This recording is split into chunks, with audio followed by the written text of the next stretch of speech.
everybody, and welcome to Grow TV. I'm Stacy. And I'm Steve. What are you doing? Nothing. I'm just practicing. Practicing for what? Just a little game that we need to play. A game we need to play? Yeah, we do. It'll be fun. Are you ready? Yeah. Want to tell me a little bit about it first? Well, all right. Okay, yeah, sure. Friendly interrogation. Sounds fun, huh? Not really. Oh, come on. Let's play. What are you... Okay. Where were you yesterday between the times of exactly 1:15 and 1:30 p.m.? I was here in the studio. That's like around lunchtime. Yes? So I actually took a little walk before lunch and saw a squirrel doing the cutest thing. It turned its head sideways and then looked right at me. Let me ask you again, Stacy. Where were you between the hours of 1:15 and 1:30 p.m.? Okay, well, after my walk, I was here in the studio and I found a yo-yo. And have you yo-yoed lately? I even did the walking the dog trick. I wasn't sure I could still do it, but I did it. Let me interrupt you and present you with some evidence.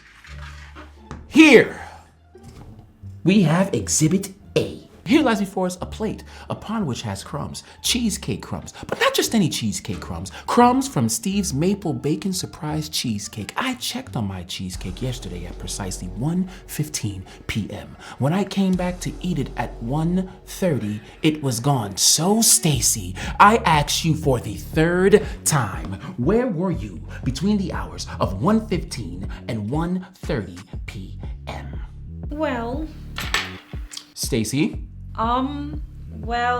eating cheesecake? Stacy. Steve, I'm sorry, okay? I just gone for a walk and the squirrel thing and then the yo-yoing and the cheesecake seemed like it was the perfect snack. And then there it was. And it was so good. Stacy. So good. Stacy. I'll make it up to you, okay? I promise. It's okay. I'm glad you liked it. At least I got to share it with a friend. Wow, thanks, Steve. That's really nice and very nice interrogation. Not really. I just kind of asked the same questions 3 times.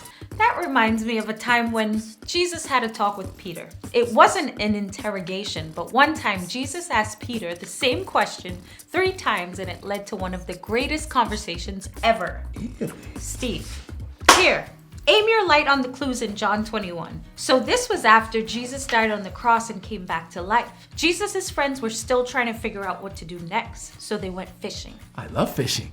What did they catch? Nothing. What? Nothing at all. Wait a minute. Weren't they fishermen? Yeah, but nothing. So early the next morning, someone on the shore called out to them in John 21:5. Friends, haven't you any fish? When they said no, the person told them to throw their net on the right side of the boat. It's Jesus, right? And that doesn't seem like it would work. It was Jesus, but they didn't know it yet, and it totally worked. What? They caught so many fish they could barely pull in the net. Then John 21:7 says, Then the disciple whom Jesus loved said to Peter, It is the Lord. Whoa. They must have been excited to see him again. Peter was so excited, he jumped out of the boat and swam to the shore. Was that really necessary? Well, not necessary. They were pretty close to the shore actually, but when they all got to the shore, Jesus had breakfast waiting for them, bread and fish. Could have gone for a slice of bacon cheesecake. But, sounds nice. I'm sorry, but what they ate for breakfast wasn't the most important part. After, Jesus talked to Peter and asked him a really important question. Do you love me? Wow. Peter must have been like, of course I do. You love me? Huh? You love me? Yes. Exactly. When Peter told Jesus he did love him, John 21:15 tells us, Jesus said, Feed my lambs. Wait a minute. Jesus had pet lambs? No, Jesus was talking about people. Jesus was telling Peter to take care of others and share God's love with them. Oh, yeah. Of course. I knew that. But then Jesus asked Peter again if he loved him. But why? Well, you see, when Jesus was captured and about to be put to death on the cross, Peter was scared that he would get caught because he was one of Jesus's friends. So when someone asked him if he knew Jesus, he said no. He denied knowing Jesus 3 times. Wait a minute. Did Jesus get mad at him for that?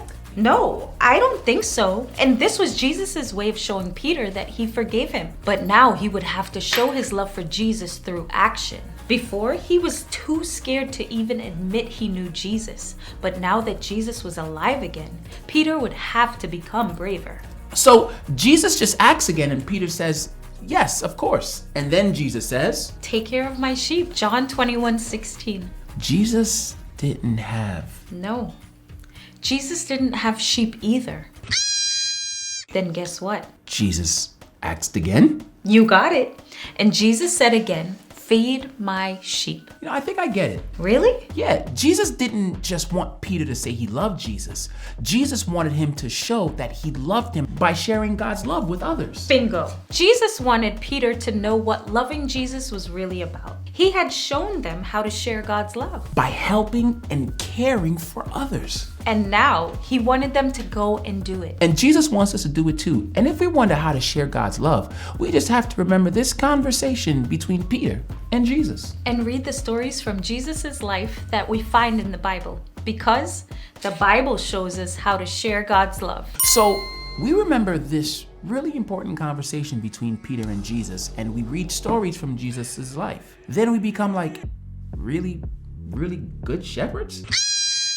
I guess. Those things will help us learn more and more what it really means to share God's love. Kind of like you did when you forgave me for eating your cheesecake. Maple bacon surprise cheesecake, you mean? Sure. And you didn't mind sharing it with me.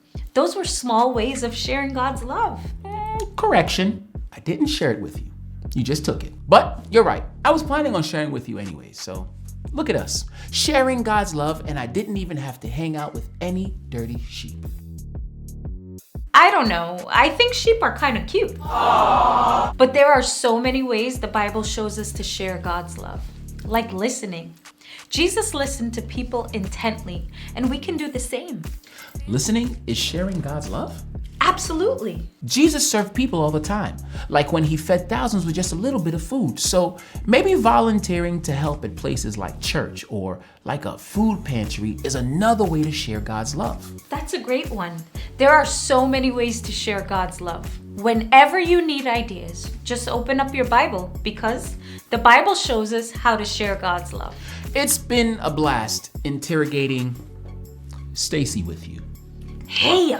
And learning an important Bible story about one of Jesus' most important conversations with you. Quick, Stacy, what was your favorite part of this episode? Steve, I loved it all because it's always good to learn and grow together.